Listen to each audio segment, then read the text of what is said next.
Charlene Lee here, and I want to record a quick video intro to a video that I shot of Molly Burke, who is a YouTube star with over 1.5 million people following her on YouTube.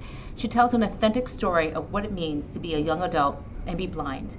And I wanted to know from her, what is her practice? How does she create the content? What motivates her and keeps her going to keep creating all of this great content for her followers? So without further ado, here's Molly.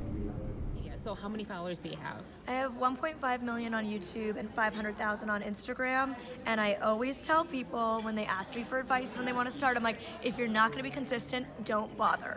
Save all your great ideas for when you know you have time in your life to dedicate to it, because the algorithm isn't going to like you if you're not consistent, so you're wasting your time and content. So how often do you do this? I post every single day on Instagram, in story and on main feed, and I post 2 videos a week, either Tuesdays and Saturdays or Wednesdays and Sundays. So what happens on days when you're just really stressed, like this is the last thing I want to do? How do you get motivated to go do that? I'm just honest on my story. Like if I'm posting on Instagram story, I'll be like, oh, I'm having like a rough day.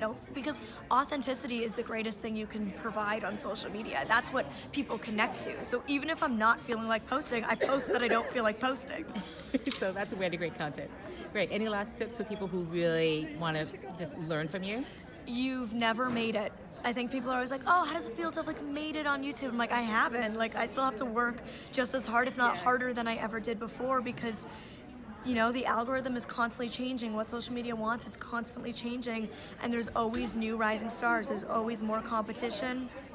And I think the worst thing I've seen creators do is hit the million and they've burnt themselves out to get there, and they give up and think they deserve the views now because they work so hard. You never deserve the views. You have to work every day for them. So when will you be satisfied? Never. I think that's like a true entrepreneur. You're like never satisfied. You're always working for the next thing. You're always working harder. You reach one goal, you celebrate very briefly, and then you move on to keep working for the next one. So why do you do this? What keeps you going? I love what I do. I always say to people, like, yes, I get stressed. Yes, I get exhausted. Yes, I get overwhelmed, but I would with any job. That's like a part of being an adult and working. But at least I love what I do, because I hear so many of my friends that don't. And I'm like, you know what? I love what I do. I know I'm helping people. I know I'm leaving a positive impact. So no matter how stressed or overwhelmed or tired I get doing what I do, I still love it at the end of the day, and that's what makes me wake up and do it again. Thank you, Molly. Thank you so much for all the work that you do. Thank you. All right, take care.